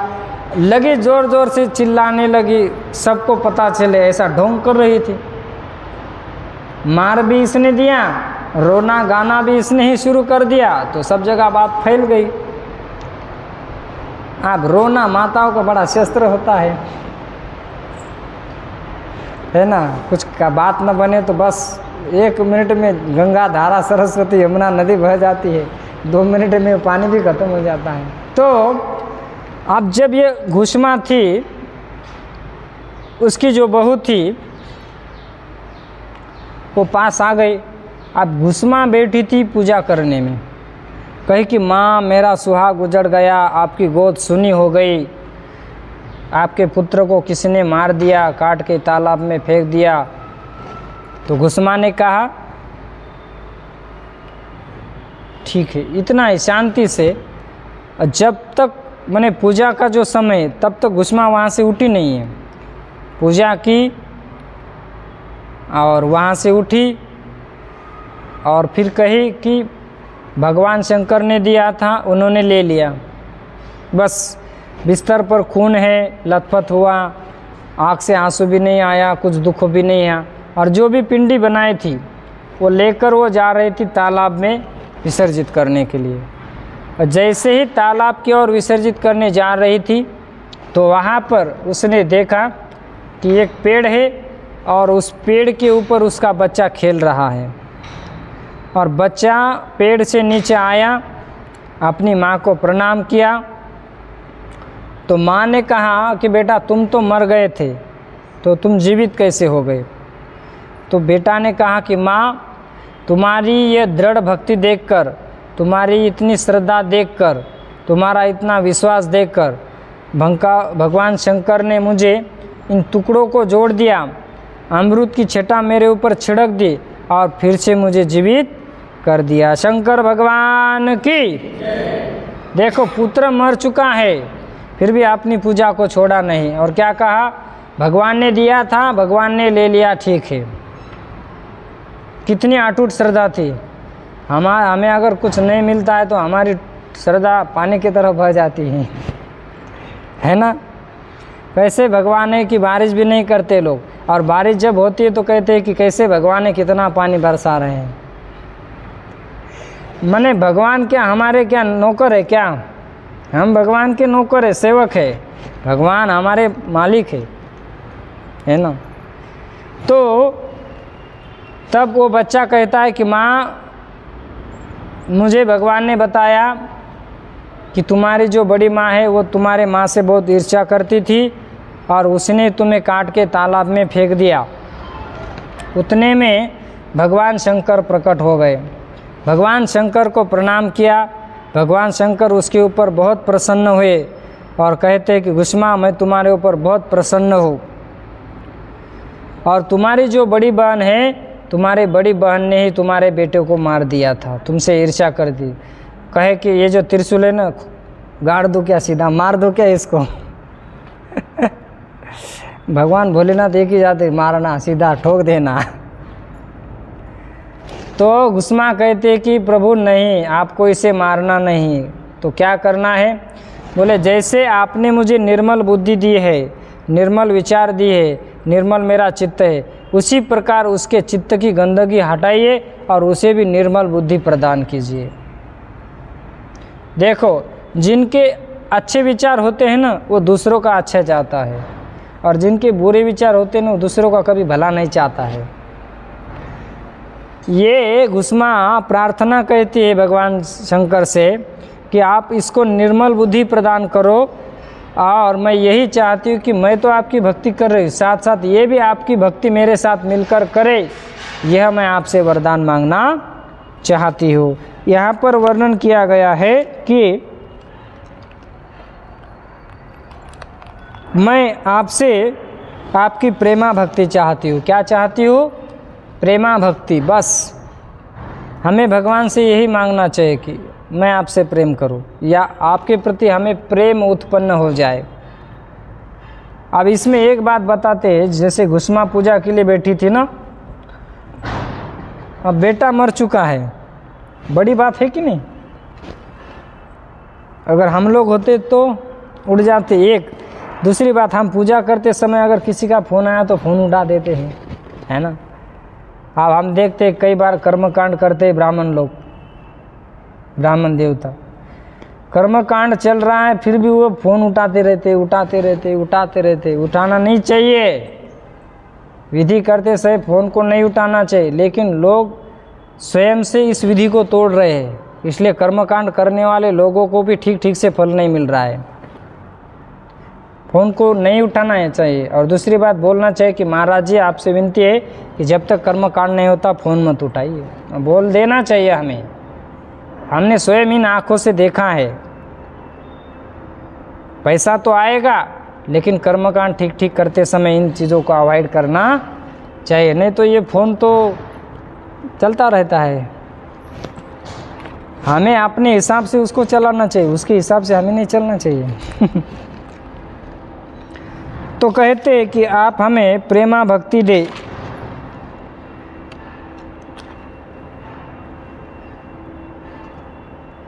शंकर भगवान प्रकट हुए, हाथ में त्रिशूल है।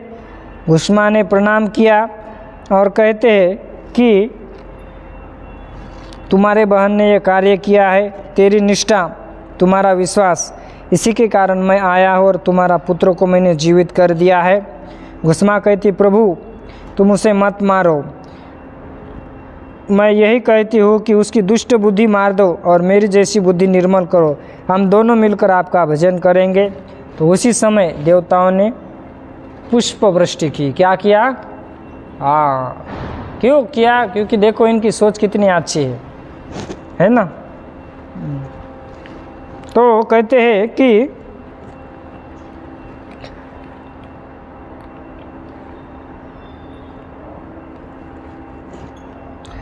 ऐसी जो कोई सोच रखता है, कहते इसे संत कोटि में गिना जाता है। ऐसे सोच रखने वालों को उसके दर्शन मात्र से जन्मांतर के पाप कट जाते हैं। घुष्मा तुझे जो वरदान प्रस्तुत किया है, यह प्रस्तुत किया है, एक तो ये कि तूने बेटे की मृत्यु बात सुनकर भी मेरी पूजा नहीं छोड़ी, जो अपनी दुष्ट बहन की बुद्धि को निर्मल बुद्धि देने की प्रार्थना की है, चल मैं उसके निर्मल बुद्धि दूंगा और तुम और कुछ मुझे मांग लो। इतना तो हो गया, ठीक है, मैं इसको अच्छी बुद्धि देता हूँ, ये भी कर दूंगा, लेकिन और तुम कुछ मांगो, भगवान शंकर कहते हैं। तो देखो यहाँ पर यह बात कहते कि घुष्मा कहती है प्रभु मैं आपसे एक ही अभिलाषा करती हूँ कि आप यहीं पर स्थित हो जाओ, बस। मैंने जहाँ पर यह घटना घटित हुई है ना, अब यही रहो शिवलिंग के रूप में। बोले कि शिवलिंग के रूप में यही रहो जिसे हम और आप इसी महाराष्ट्र भूमि में, क्या कहते, संभाजी नगर में कृष्णेश्वर वहीं पर आते हैं ना, तो वहाँ पर ही घटना घटित हो चुकी है, कृष्णेश्वर महादेव। तो घुष्मा कहती है कि आप यहीं पर रहिए, आज भी भगवान वहाँ पिंडी में है, और कहते कि तेरे 101 पीढ़ी तक मेरे भक्त पैदा होते रहेंगे। भगवान शंकर ने वरदान दिया कि 101 पीढ़ी तक तुम्हारे वंशजों में मेरे भक्त रहेंगे, और कहते भजन करके उनका कल्याण होता रहेगा, इतिहास में तेरा नाम अमर होगा, जो तुम्हारी कथा सुनेंगे उन पर मेरी कृपा होती है। मान लीजिए आपने कथा सुनी तो आपके ऊपर कृपा हो गई। वो कहते हैं ना, आम का आम गुठली का दाम। आप प्रसंग तो उनका है, कथा तो कौन सुन रहे, हम लोग सुन रहे हैं ना। तो कहते कि कथा अगर कोई सुनता है तो उनके ऊपर भी कृपा होगी और मैं उनकी रक्षा करता रहूँगा। और आगे कहते हैं कि ये शंकर भगवान की आराधना का चमत्कार है, माने भगवान शंकर की भक्ति करने का देखो ये फल प्राप्त होता है। बोले शंकर भगवान की। तो जो तिलप्पा जी है और संजय उत्तमराव धराड़े, ये दो यजमान हैं, इन्हीं की कृपा से ये कथा सुनने के लिए आप सबको यह अवसर प्राप्त हो रहा है। कथा सुनकर हमारा जीवन का कल्याण करने के लिए इन दोनों ने यहाँ पर कथा का आयोजन किया है। अगर ये इसका आयोजन अगर नहीं करते तो हम सभी को यह कथा सुनने के लिए यहाँ यह अवसर प्राप्त नहीं होता। कल हम सुने नरसिंह भगवान को नरसिंह भगवान प्रहलाद महाराज को कहे कि वैकुंठ को चलो, तो प्रहलाद महाराज कहते प्रभु नहीं, कई सारे लोग हैं इनका भी उद्धार होना चाहिए, वो भी आपकी भक्ति करने चाहिए। जब वो भक्ति में लगेंगे कल्याण होगा, उद्धार हो जाएगा सबका। ठीक उसी तरह से इन यजमानों ने जो संजय जी दराड़े और आपा जी ने जो यहाँ पर आयोजन किया है, इसी से हमें कथा सुनने के लिए तो मिल रही है, लेकिन हमारे जीवन का कल्याण भी हो रहा है। और वो भी कैसे बोले, अधिक मास में, है ना। आज कौन सी तिथि है? चतुर्दशी है। त्रयोदशी कौन सी तिथि है आज? अमावस्या। अमावस्या तो कल है ना, आज से प्रारंभ है। हाँ, सोमवती अमावस्या है। हमारे वृंदावन में सोमवती अमावस्या में भांडी रोड में बड़ा मेला लगता है और बहुत सारे लोग दर्शन के लिए आते हैं, काफ़ी भीड़ रहती है। तो कहते हैं कि सोमवती अमावस्या के दिन वहाँ पर एक कूप है, उस कूप का अगर कोई जल निकाल कर नहा लेता है तो जिन्हें संतान की प्राप्ति नहीं है उन्हें संतान की प्राप्ति हो जाती है। तो सोमवती अमावस्या के दिन करना पड़ता है। तो हमें कल्याण का अवसर यहाँ पर प्राप्त हुआ है। शंकर भगवान की जय। अब नारद जी की एक कथा बताते हैं कि नारद जी बद्रीनाथ आए और नारायण का दर्शन किया। गंगा जी के किनारे बैठे हैं, बड़ी सुंदर गुफा है। अंदर देखा कि जल भी है, पशु पक्षी है, बढ़िया मौसम है। तो नारद जी सोचे कि यहाँ बैठकर मैं भजन करूँगा, तो अपना तप करूँगा। एकांत स्थान में रहे। भोगी भोगों के लिए स्थान देखता है, योगी योग के लिए स्थान देखता है, भक्त भक्ति करने के लिए स्थान देखता है, तपस्वी तप करने के लिए स्थान देखता है, और भक्त कथा सुनने के लिए मंदिर देखते हैं। तो नारद जी बैठ गए, समाधि लग गई। अब देवराज इंद्र को आया टेंशन। ये इंद्र की यही समस्या है, कोई तपस्या कर लेता है तो इसको लगता है मेरा पद चला जाएगा। ऐसे समाज में रहता है ना, लोगों को पद का टेंशन रहता है ना, कहीं मेरा पद ना चला जाए। तो फिर नारद जी का तप भंग करने के लिए इन्होंने अप्सराएं छोड़ी। ऋषि मुनियों का तप भंग करना, अप्सराओं को जाके गान बजान करना, नाचना और उनका ये पतन करना। अब ये अप्सरा आई, उनके सामने नृत्य किया, लेकिन ये जो नारद जी थे इनके तप के सामने वो फेल हो गई अप्सराएं। अब ये अप्सराएं फेल होने के बाद नारद जी को बड़ा अभिमान हो गया कि मैंने कामदेव के ऊपर विजय प्राप्त कर लिया। चले भगवान शिव जी के पास। शिव जी के पास जाने से पहले ब्रह्मा जी से गए तो कहा कि देखो मैंने तप किया, कामदेव के ऊपर विजय प्राप्त कर लिया है ना। अभिमान हो गया। तो कहे देखो ठीक है, अच्छा तो किया है, लेकिन इस बात को बोलो मत, अभिमान हो जाएगा। देखो मैंने अच्छा काम किया और ये बोल रहे ऐसा। फिर गए शिव जी के पास। शिव जी ने और समझाया, क्योंकि भाई भी लगते हैं ना शिव जी इनके। देखो मुझे कहा है भगवान विष्णु के पास मत जाना। तो फिर ये और आगे चले गए, कदम उठाया, भगवान विष्णु के पास गए। भगवान कहे आओ आओ नारद जी, आपका वेलकम, स्वागत है, बोलो। कहे कि मैंने तप किया, कामदेव के ऊपर विजय प्राप्त कर लिया। भगवान कहे बहुत अच्छी बात है। अभिमान हो गया। फिर भगवान ने, बड़ा रामायण में प्रसंग है कि उनका अभिमान तोड़ने के लिए एक सुंदर नगरी बनाई और वो महल में गए। वहाँ स्वयंवर चल रहा था, सुंदर कन्या देखी। नारद जी के मन में लड्डू फूटे ब्याह करने का। भगवान के पास गए और कहे कि मुझे ऐसा रूप दे दो, बढ़िया सा सुंदर, हरि आपके जैसा। हरि का एक अर्थ होता बंदर। भगवान ने दे दिया सुंदर रूप। गए स्वयंवर में बैठ गए शादी करने के लिए, और वहाँ विष्णु के भी दूत आकर बैठे थे। देखकर उसको हंसने लगे। ये भी लाइन में बैठे थे। सुंदरी आई, ये यूँ अपना सिर आगे किए, उनको छोड़ के भगवान विष्णु के गले में माला डाल दी। नारद जी को आया बड़ा क्रोध, मैं आया था यहाँ अपना कार्य सिद्ध करने के लिए और आप आए और अपना लाइन ठीक करके शादी करके निकल गए। हाँ, बड़े क्रोधित हो गए और शाप दे दिया कि आप भी पत्नी की विरह में रहेंगे और आपकी रक्षा करने के लिए हम ही आएंगे, है ना। अब वो बंदर रूप में थे, इसलिए तो बंदर आए थे ना युद्ध में, रामायण में। नारद जी को कहा वो गणों ने कि पहले जाकर आप ना मुक्त देख लो। तो देखा इन्होंने जल के इसमें अपने या ऐना में बंदर का रूप है। इसलिए नारद जी ने शाप दिया था भगवान को। क्यों किया भगवान ने ऐसा? अभिमान तोड़ने के लिए। मेरे भक्तों को अभिमान नहीं होना चाहिए, चाहे कुछ भी हो जाए, लेकिन अभिमान नहीं होना चाहिए। इसलिए भगवान ने वो ऐसे लीला की थी। फिर भगवान ने शाप भी शिरोधार्य किया, वो लीला हुई भगवान की। तो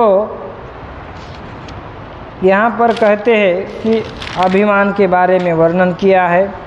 अगर कहते हैं कि अभिमान हुआ तो आदमी का पतन हो जाता है, जीव क्या हो जाता है? गिर जाता है। इसलिए भगवान राम ने नारद जी का पतन न हो जाए, इसलिए उन्होंने यह रूप दिया था और उनकी रक्षा की थी।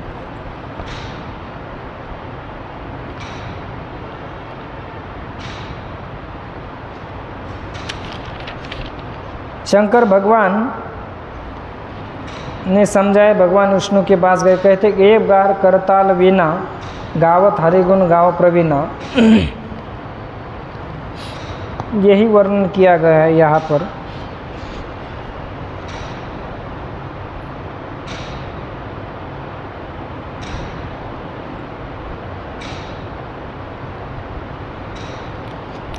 तो इस कथा से हमें यह शिक्षा प्रदान करते हैं कि अगर हम भी अभिमान करते हैं तो हमारा भी पतन हो जाता है।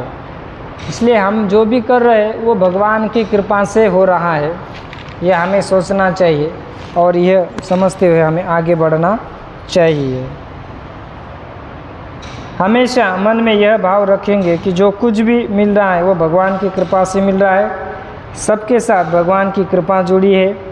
महाभारत में भी हम देखते हैं कि अर्जुन को विजय प्राप्त हुआ था, हुआ कि नहीं? क्योंकि भगवान साथ में थे।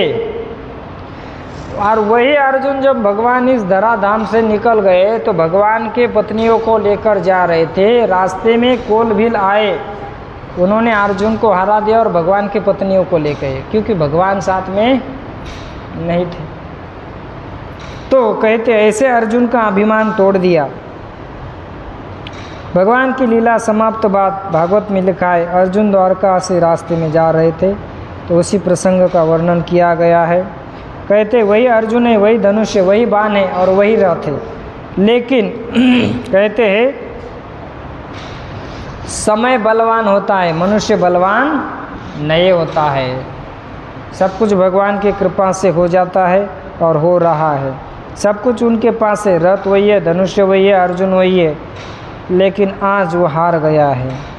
कभी कहते हैं पुरुष बलि न होत समय होत बलवान, भीलन लूटी गोपिया, वही अर्जुन वही बाण, वही सब कुछ था, लेकिन आज अर्जुन की रक्षा नहीं हुई। तो हम जो भी कर रहे हैं वो भगवान की कृपा से कर रहे हैं, यह हमें समझना चाहिए। बोलो शंकर भगवान की जय। तो यहाँ पर हम कथा को विराम देते हैं और अभी कथा 2 मिनट भजन होगा और फिर आरती हो जाएगी। ये माइक लीजिए, माताओं के पास रखिए। ओम नमः शिवाय, ओम नमः शिवाय, हर हर बोले नमः शिवाय। गाइए।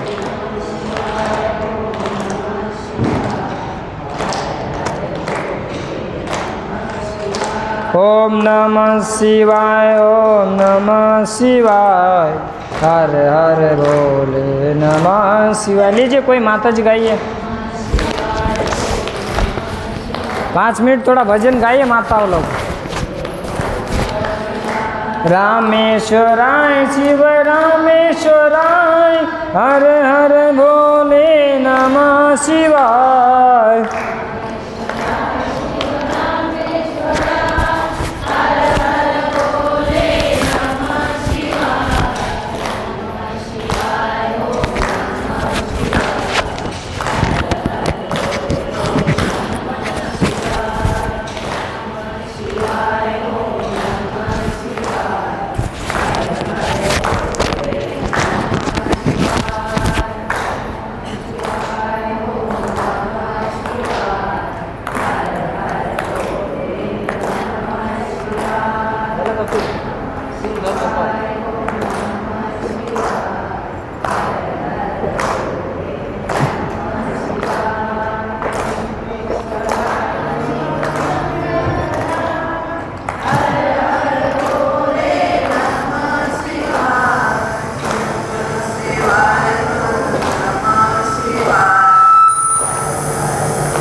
रामेश्वराय शिव रामेश्वराय हर हर भोले नमः शिवाय। गाइए।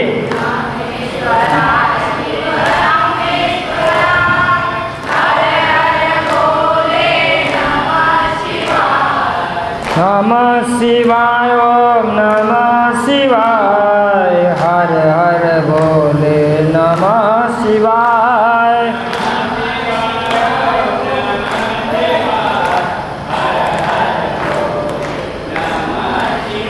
ओम गंगाधराय शिव गंगाधराय हर हर भोले नमः शिवाय।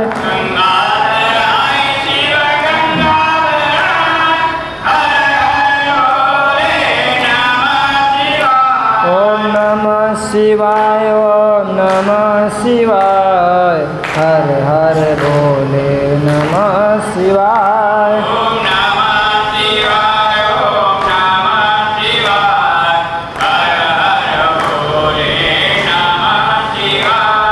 जटाधराय शिव जटाधराय हर हर भोले नमः शिवाय।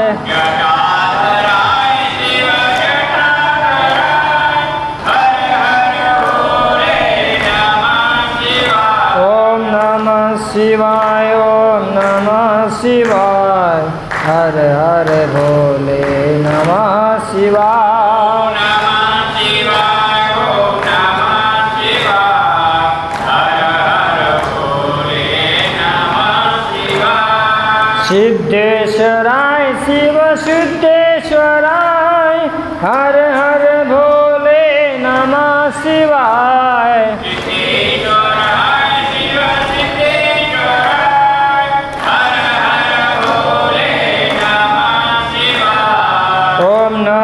शिवाय ओम नमः शिवाय हर हर भोले नमः शिवाय। नमः शिवाय ओम नमः शिवाय हर हर भोले नमः शिवाय। कोटेश्वराय शिव कोटेश्वराय हर हर भोले नमः शिवाय।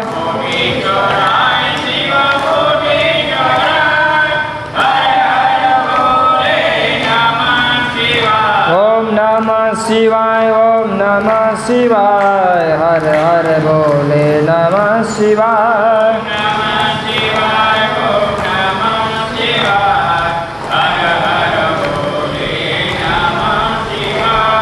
गंगाधराय शिव गंगाधराय हर हर भोले नमः शिवाय।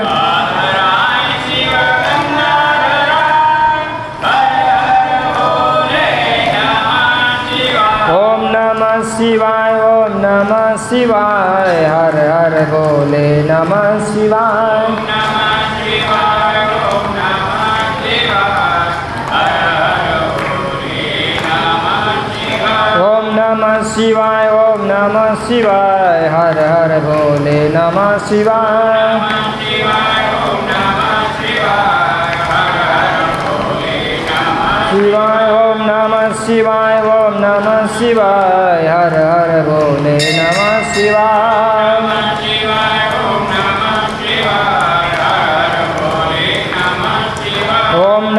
शिवाय ओम नमः शिवाय हर हर बोले नमः शिवाय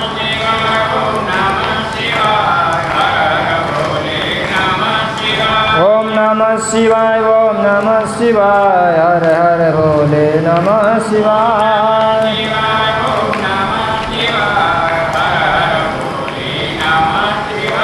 बोलो शंकर भगवान की जय, सिद्धेश्वर भगवान की, बोलो शिव पुराण की जय, समवेत भक्त वृंद की जय। जय जय श्री राधे श्याम। नमः पार्वती पतये हर हर महादेव शंभू। तो मैं आते समय जेरोक्स नहीं ला पाया, कल मैं कहा था माता जी को, लेकिन आज जैसे जाऊंगा तो आरती की जेरोक्स किसी को बोलूँगा लाने के लिए। अगर आपके पास जेरोक्स रहेगी तो आप देख के गा सकते हैं। आज के दिन ऐसे गाइए। आज जाते समय मैं जेरोक्स ला के आपके लिए रखूँगा। आते समय मैं लाने वाला था लेकिन थोड़ा भूल गया, लेकिन आज मैं जाते समय निकालूँगा। चलिए ये फ़ैन बंद कर दो ये वाला, बाकी आप लोगों के लिए फ़ैन चालू रखिए। और जो भी यजमान है और जो भी पूजा करने वाले खड़े हो जाइए। ये बंद कर दो, ये आवाज़ कर रहा है माइक, वहाँ से बंद कर दो माइक माता जी। बटन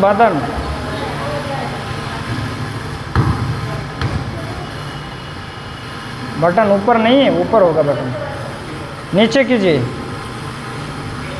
यहाँ से बंद कर दो, ये माइक बंद कर दो वो वाला। उसको इधर घुमा दो, उस माइक को इधर घुमा दो, वो साउंड की तरफ गया इसलिए आवाज़ आ रहा है। इसको बंद कर दो ये माइक। हाँ बंद कर दो, आवाज़ घुमा रहा है इसका। माइक तो ठीक रखो कम से कम मंदिर में, इतना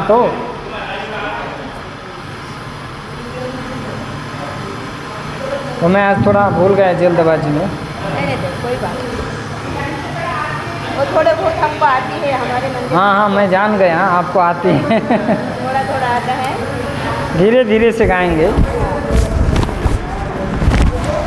इसका बटन बंद कर दो ना इस माइक का। ये आवाज़ ये चल रहा है इसका।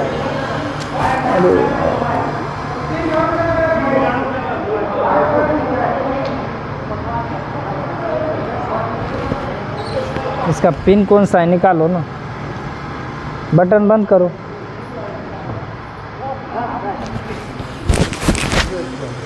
आरती हिंदी में कि मराठी में? हाँ संस्कृत में। ये बॉक्स खराब है ऐसे लग रहा है मुझे, खर खर खर खर कर रहा है, पुराना है शायद। आपको आती ना? चलिए जो भी आरती करने वाले सब अपना आरती का सामान तैयार रखिए, जिन जिन को आरती करनी है ना।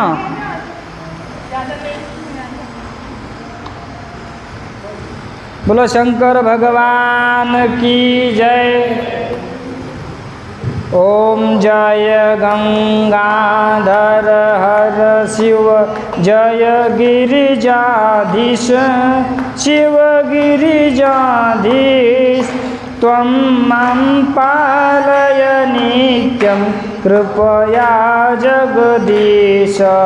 ओम हर कैलासे गिरिशिखरे कल्पद्रुमविपने शिवकल्पद्रुमविपने गुञ्जति मधुकरपुञ्जे कुञ्जवने गहने। ॐ हर हर कोकिल कूजति खेलति हंसावन ललिता शिव हंसावन ललिता रचयति कलाकलापं नृत्यति मुदसहिता। ॐ हर हर महादेव। तस्मिन् ललितसुदेशे शालामणिरचिता शिवशालामणिरचिता तन्मध्ये हरनिकटे गौरी मुदसहिता ॐ हर क्रीडां रचयत्यभिषां रञ्जितनिजमीशं शिवरञ्जितनिजमीशं ब्रह्मादिकसुरसेवितं प्रणमति ते शिरसम् ॐ विबुधवधू बहुनृत्यति हृदये मुदसहिता शिवहृदये मुदसहिता किन्नरनान कुरुते सप्तस्वरसहिता ॐ हर धिन्कतथैताय धिनकृत मृदङ्गवादयते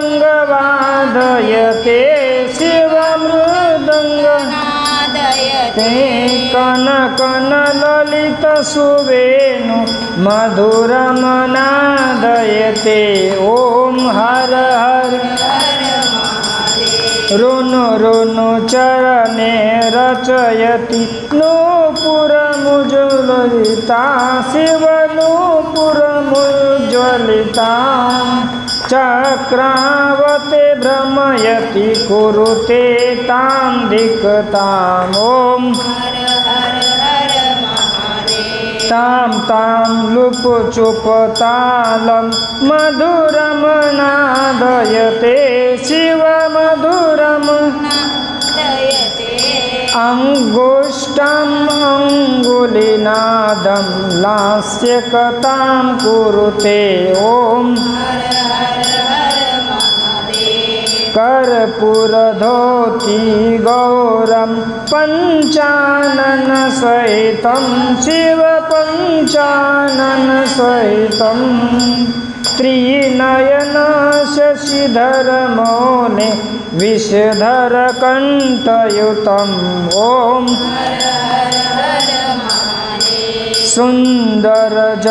सुन्दरजटाकलापं पावकयुतबालं शिवपावकयुतबालं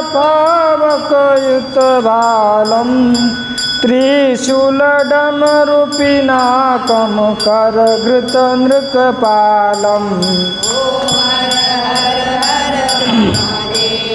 शङ्खनिनादं कृत्वा झल्लरिनादयते शिव नीराजयते ब्रह्मा वेदऋचां पठते ॐ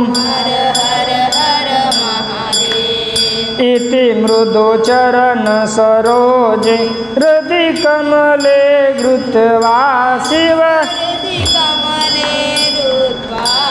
अवलोकयति महेशम् ईशमभिनत्वा ॐ रूढं रचित उर्माला पन्नगमुपवीतं शिवपन्नगमुपवीतं वामविभागे गिरिजा रूपम् अतिललितम् ॐ सकलशरीरे मनसि च कृतभस्माभरणं शिव इति वृषभस्मद्रूपं तापत्रये हरणम् ॐ ध्यानम् आरति समये हृदये इति कृत्वा शिवहृदये इति कृत्वा रामं त्रिजटानाथम् ईशमभिनत्वा ॐ प्रतिदिनमेव पठनं सङ्गीतं कुरुते शिव सायुज्यं गच्छति भक्तया शृणोति ॐ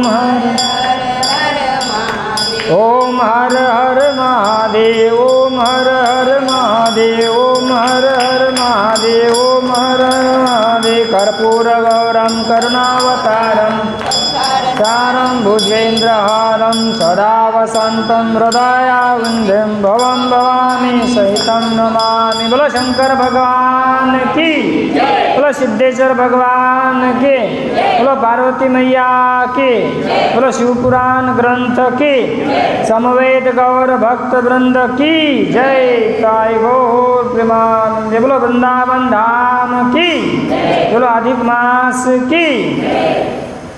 नमः पार्वती पते हर हर महादेव शंभो।